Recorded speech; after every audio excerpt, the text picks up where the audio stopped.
On the 27th of June 2012, people in the UK were going to bed not expecting much of the next day.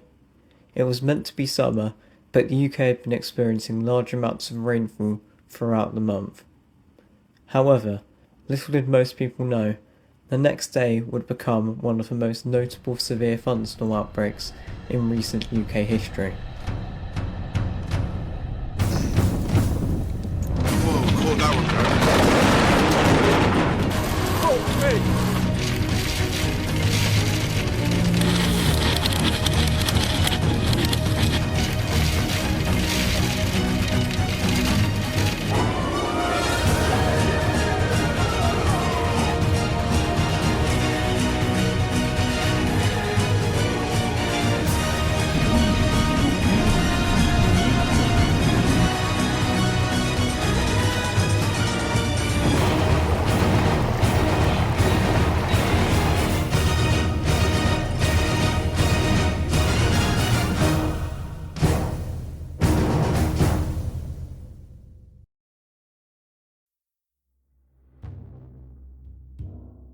Already, June 28th had captured the eyes of many weather enthusiasts due to certain atmospheric ingredients coming into place. A Spanish plume was moving north towards the UK with lots of moisture coming with it. Not only that, there was strong wind shear and a sharpening trough predicted for the next day, with instability levels set to reach a ridiculously high 2,700 joules per kilogram, extremely high levels for the UK.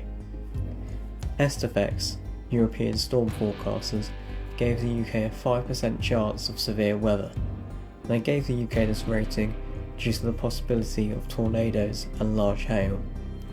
The signs were increasingly pointing towards one thing. The next day, severe thunderstorms were going to develop. Early in the morning, storm initiation did not wait to start. At 7 o'clock in the morning, in South Wales, blips started to appear on radar, exploding into heavy thunderstorms within the hour. Lightning activity was highly elevated, and in response to this, Toro, the Tornado and Storm Research Organisation of the UK, issued a tornado watch for the Midlands and North. Then, a hook started to show on radar on the southmost storm, appearing to indicate a rotating thunderstorm called a supercell was in progress. These thunderstorms are infamous in the USA for causing violent tornadoes and huge hail, so this was turning into a potentially dangerous situation. As the storm moved over the north of Coventry, visual rotation was reported. After this, as the storm headed towards the village of Newbold, Verdon, the hook on the supercell strengthened on radar, indicating a tornado was likely. It was at this point that a tornado touched the ground. Trees started receiving heavy damage before, on Oaks Drive, multiple garage walls were destroyed, with just a door left standing on one. As it continued to progress through the village to the high street, a flying fence smashed into the window of an Indian takeaway. As it left the village, the intensity appeared to decrease, removing a few tiles off of homes and snapping trees, entering a sequence of fields. It was at this point that the tornado started uprooting trees and causing other damage, before approaching the Mary Lee's industrial estate. A CCTV camera was recording as it hit.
As it sped past the industrial estate, while damaging trees, it crossed the M1 motorway.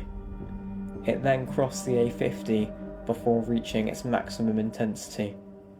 Soon after this, it weakened, causing minor damage to the village of Newtown Linford. It then continued to rip through the countryside before lifting just before the village of Swiftland.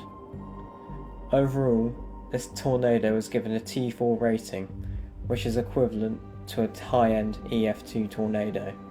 This means it was classified on the Toro scale as a strong tornado.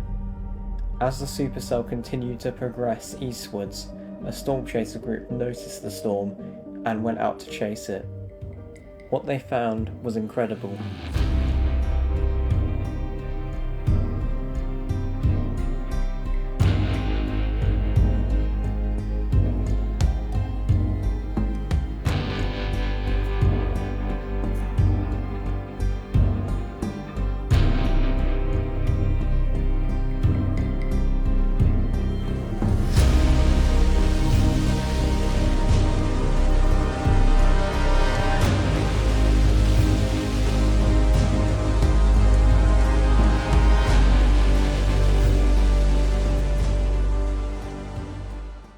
A rotating wall cloud and incredible structure were visible in the storm as it continued to cause severe conditions in Leicestershire.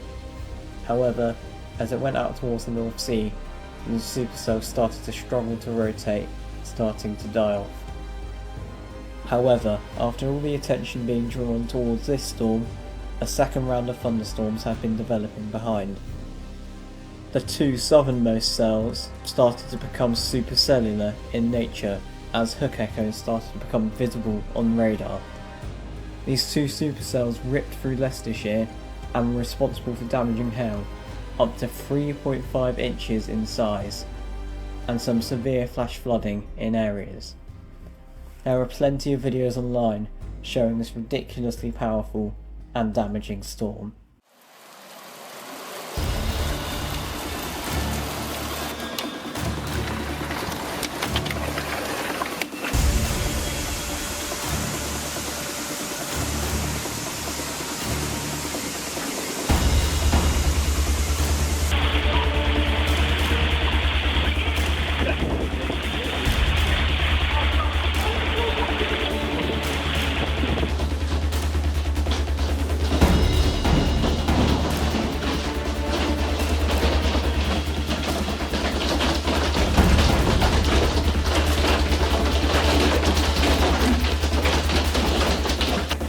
As this storm continued to move northeast, the supercell started to take a more rightwards turn, indicating an intensifying mesocyclone. This meant it was likely to drop a tornado. As the supercell headed towards Swarby, which is near Sleaford, onlookers noticed this intensifying rotation and began to record. At 2:31 PM, a funnel cloud was visible along with the ground circulation. The tornado was on the ground.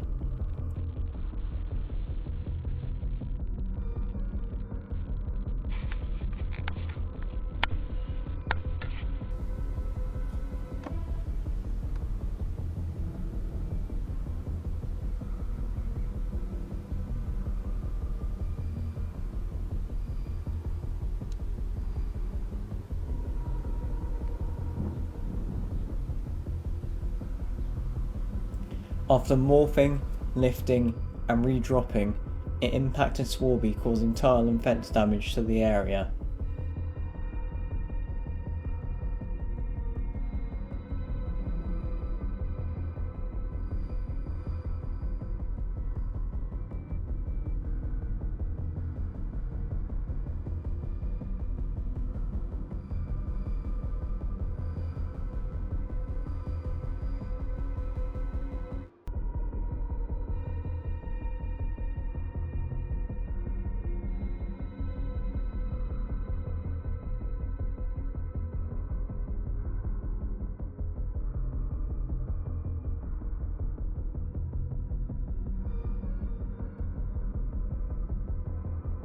It would then cross the A15 and move across fields in the area before lifting again. Moving through these fields, it yet again kept morphing, dropping and undropping, with a funnel cloud visible at multiple points. However, as it crossed the A17, it dropped yet again, with a cone funnel visible. A videographer from Kirkby-le-Fort was recording as it moved into Erebee.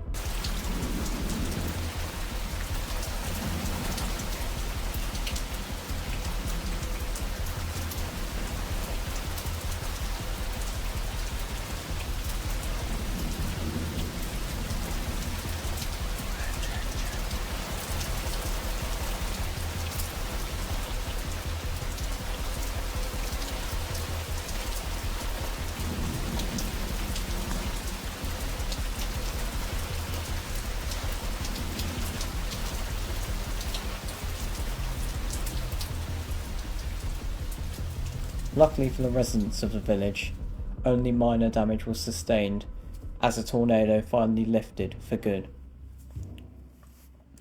As a group of supercells continued to move in an eastwards direction, the third supercell collided into the second, creating a multi-cell but still very active mess as the system headed out into the North Sea. While attention was being drawn to the tornado-producing storms further south, another threat was silently developing further to the north.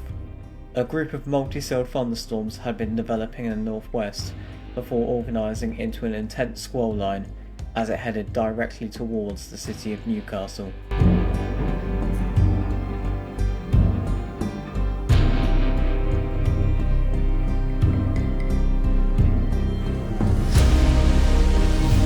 A large wall of rain, accompanied by very frequent lightning, was heading directly towards a very populated city.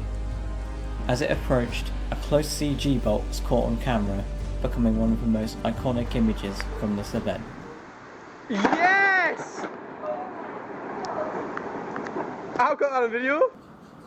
But what would follow next was extraordinary, and not in a good way.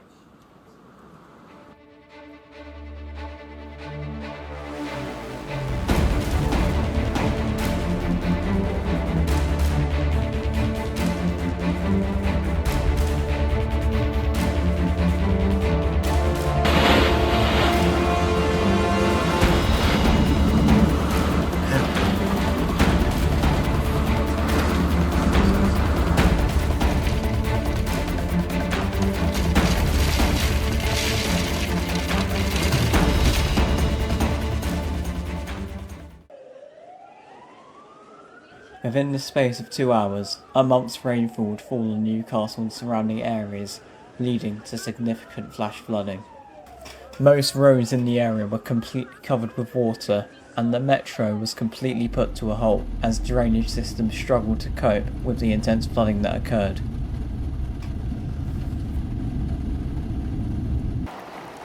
This made travel almost impossible around the area, as many struggled to get home or travel at all.